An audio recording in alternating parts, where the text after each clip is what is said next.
welcome to another episode of Eat Your Backyards, What You Got Growing On. And today, I'm going to take a quick look. Now the reason I'm videotaping today is, I'll give you a look here. We've got a little tropical system off the coast, and as is typical, winds have kicked up, and so use this opportunity just to tell you that this windy aspect of living near the coast, but maybe you live in a windy place also, the winds play a significant factor. And they're coming in from the east in this case, and I've got a pretty good buffer of Dracaena and various plants that I've put there to take the brunt of it, but yet, you know, it's still a lot. Now, where I've placed this bed is somewhat sheltered, but still getting blown around. So let's see how they've done. They've been here about 5 days or so now, and quick update, Dracaenas all look healthy and good. The mulberry. It looks like the mulberry dropped its leaves, which was expected. I'll toss that into there. Some mulch. I'll take those out. And more are dropping. Still that lonely mulberry left on there, dried up. It's an ornament. But what we're really looking for here is still that we would have green shoots. And if you can see, hopefully on the camera, they are nice and green, and the sticks themselves, the cuttings themselves, very small, but yet still look good. And I almost see this one wanting to start to sprout, and I bet you they will next. Okay, so the mulberry tree, the ever-bearing mulberry tree, one you should have in your yard for sure. Lots of links in the description on how to get one. Go ahead and check it out. In fact, links in the description to get all of these types as we add them. We're going to go to 50 pots total. We are at 9 now. No, more than 9. Sorry. 1, 2, 3, 4, 5, 6, 7, 8, 9, 10, 11, 12. We are at 12 now. So that was the mulberry. Now the bamboo is doing what we expected. Mostly dead leaves. Just leaving, it looks like we've got this branch is actually dead. If I had a, let's see if I can do a one-handed removal of this. Very unlikely. You know what you're doing. You can do it. Alright, so yeah, this just dead growth. You could see the, well, actually it looked like that little piece was alive, but doesn't much matter. It was just going to blow around, and really what I want to do is get things off that just blow around. Now you can see this Montingia tree sprout that I rescued from near the air conditioner.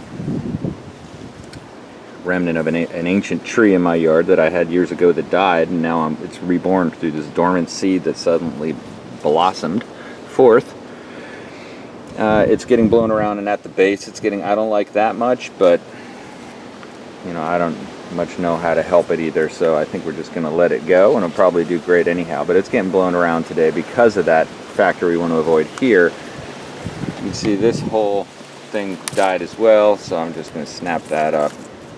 Get that, so it just isn't a big sale, and I'm going to get rid of all these bigger leaves. So I don't use the bigger leaves for mulch typically. I use the smaller leaves like these. You know, I've got a bed of oak leaves that I raked up when it dropped a ton of leaves over the winter, and then I relocated them back here, and you see they break down quite nicely. They don't hold water in them, which is a big concern here because the mosquitoes will of course use that, and we don't want that. It's nice a day like today where it's actually quite windy and there's almost no bugs, and the temperature's down to about 80 degrees, maybe 85 degrees. Feels like a cold front after summer of all, really seems like 92 to 98 degree days, one after the other. The mornings are quite nice though. By the way, if you like tropical sunrises, I do have a new YouTube channel now called One Step Zen, where I'm placing meditation videos, but I also have weekly sunrise videos, tropical high definition drone, like cinematic videos with relaxing music. If you like that kind of thing, go check out One Step Zen. I'll put a link in the description. One Step Zen. Anyhow, let's get back to this. So the other thing, so I trimmed up that Bambusa vulgaris Waman, that bamboo. Again, 3 shoots there, but they look good. I have still some more mulberry leaves.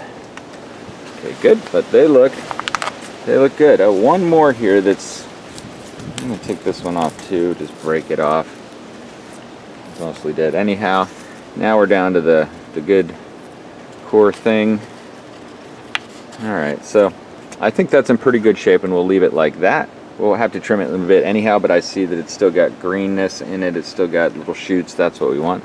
The deer's paw that I planted, which is an edible native, is recovering. It was kind of just rudely yanked from the ground and jammed into this pot, but it's doing all right. I'll probably trim that up a bit to encourage growth at where the joints are on the plant.